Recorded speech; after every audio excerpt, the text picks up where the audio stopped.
একটা স্মার্টফোন যদি দেয় বিশাল অ্যামোলেড ডিসপ্লে, 108 মেগাপিক্সেল ক্যামেরা আর ফুল 5G সাপোর্ট, তাও আবার মিড রেঞ্জ দামে, তাহলে সেটা কি সত্যিই বাজেট ফ্রেন্ডলি হতে পারে?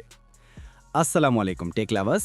এবারের ভিডিওতে নিয়ে এসেছি Honor X9BDর ফুল রিভিউ। তাই আজ আমরা ডিজাইন থেকে শুরু করে ডিসপ্লে, পারফরম্যান্স, ক্যামেরা, ব্যাটারি, দাম, ভালো দুর্বল দিক সব কিছুই দেখব। Mobile design and build quality. Honor X9BD হাতে নিলেই যে একটা প্রিমিয়াম ফিল পাওয়া যায় এটা প্রথমেই স্পষ্ট। স্লিম ও মডার্ন লুক, পেছনে clean camera housing, grippy edge feel, তাই বড় ডিসপ্লেটাও ম্যানেজেবল। একদম ফ্ল্যাগশিপের মতো ফিনিশ না হলেও এই প্রাইস সেগমেন্টে ডিজাইনটা বেশ ভ্যালু ফর মানি লাগে। ডিসপ্লে। এখন আসি স্ক্রিনের মূল জায়গায়, যেটা এই ফোনের সবচেয়ে বড় সেলিং পয়েন্ট। 6.79 ইঞ্চের অ্যামোলেড প্যানেল, রেজলিউশন 1200x2640। এই অ্যামোলেড মানে deep blacks, vibrant colours, smooth scrolling. Big সাইজের জন্য ভিডিও, গেমিং বা সোশ্যাল মিডিয়া সবই ইমার্সিভ। নেটফ্লিক্স বা ইউটিউব ভিডিও দেখতে চাইলে ডিসপ্লেটা সত্যি আকর্ষণীয়। পারফরম্যান্স। এবার পারফরম্যান্স নিয়ে যদিও চিপসেটের নাম অফিশিয়াল না, কিন্তু ফোনটি ফুল 5G সাপোর্ট করে, মানে ফিউচার প্রুফ কানেক্টিভিটি পাবে। দৈনিক কাজ যেমন social media, web browsing, light gaming, এসবের জন্য এক্সপিরিয়েন্স স্মুথ মনে হবে। তবে হার্ডকোর গেমিং করতে চাইলে হয়তো হেভি অপটিমাইজেশনের প্রয়োজন পড়তে পারে। ক্যামেরা।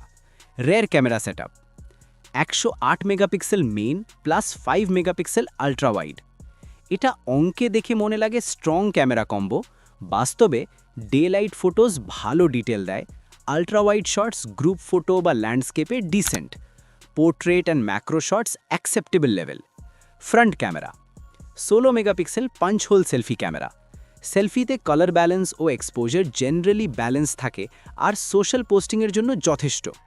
সব মিলিয়ে ফ্ল্যাগশিপ লেভেল ক্যামেরা না হলেও এই দামে ক্যামেরা পারফরম্যান্স রিয়েলিস্টিক মাইনে গুড। ব্যাটারি। Honor X9BDতে থাকা ব্যাটারি ঠিক অফিশিয়াল না জানা গেলেও বড় ডিসপ্লে, 5G এবং অ্যামোলেড এগুলো মাথায় রেখে বলা যায় ব্যাটারি ব্যাকআপটা 1 ফুল ডে ইউজে লাইকলি স্ট্রং। ফাস্ট চার্জিংয়ের স্পেসিফিক ডিটেল এখনও অফিশিয়াল না হলেও মিড রেঞ্জ অনারগুলোতে সাধারণত ভালো চার্জিং সাপোর্ট থাকে, সেটাও একটা প্লাস। দাম। চলো এখন আসি সবচেয়ে ইম্পর্ট্যান্ট দাম এবং বাস্তব মূল্যায়ন। এক্সপেক্টেড প্রাইস 30,000 থেকে 40,000 রুপিস বা $299 থেকে $380। এটা মিড রেঞ্জের মধ্যে পড়বে। ভালো জিনিসগুলো: স্মুথ বড় AMOLED display, 108 megapixel main camera ভালো ডিটেল দেয়, ফুল 5G সাপোর্ট মানে ফিউচার রেডি, ডিজাইনটা প্রিমিয়াম অনুভব হয়। দুর্বল দিকগুলো: চিপসেট বা গ্লাস প্রোটেকশনের অফিসিয়াল তথ্য এখনও পরিষ্কার না, আল্ট্রা ওয়াইড ক্যামেরা মাত্র 5 মেগাপিক্সেল, কোয়ালিটি একটু লিমিটেড, হেভি গেমিংয়ে এক্সপেক্ট ফ্ল্যাগশিপ লেভেল পারফরম্যান্স না, FM রেডিও 3.5mm জ্যাক নেই যদি প্রয়োজন হয়। সব মিলিয়ে দাম যদি মিড রেঞ্জের মধ্যে থাকে এটা একটা প্র্যাকটিক্যাল প্যাকেজ, কিন্তু এক্সপেকটেশনস ঠিক রাখা ভালো, ফ্ল্যাগশিপ লেভেলের সব কিছু আশা না করে। সবশেষে বলতে চাই, Honor X9BD হচ্ছে এমন একটা ফোন যে ফোনটা ফ্ল্যাশি স্পেক্স দিয়ে হাইপ তৈরি করে না, কিন্তু ডিসপ্লে, ক্যামেরা ও 5G এক্সপিরিয়েন্সে এই প্রাইসের মধ্যে ভালো অনুশীলন করে। যদি তুমি এভরিডে ইউজ, মাল্টিমিডিয়া, সোশ্যাল মিডিয়ার জন্য ফোন চাও আর দামের মধ্যে ব্যালেন্সড এক্সপিরিয়েন্স চাও, তাহলে এইটা ডেফিনেটলি কনসিডারে থাকার মতো। তো বন্ধুরা, এই ছিল আমাদের Honor X9BD ফুল রিয়েলিস্টিক রিভিউ।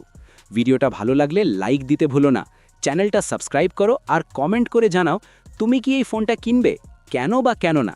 সবাইকে ধন্যবাদ, পরের ভিডিওতে আবার দেখা হবে।